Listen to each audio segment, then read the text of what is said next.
You once asked me about a favorite story in the book. One of my favorite stories, sports stories, there are probably a half a dozen non-sports stories in there.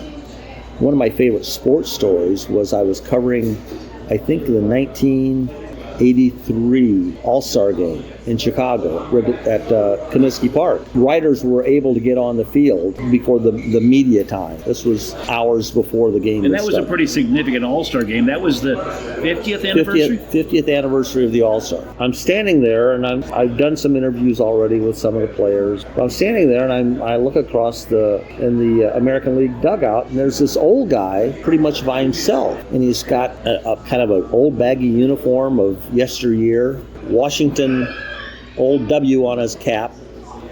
And I go over there and I thought, well, I wonder who this guy is. So I walked over and introduced myself, told him who I was. Hi, I'm Joe Cronin. Wow. No one was talking with him. So I sit down and talk with Joe, and I'm talking with him for 25 minutes or something.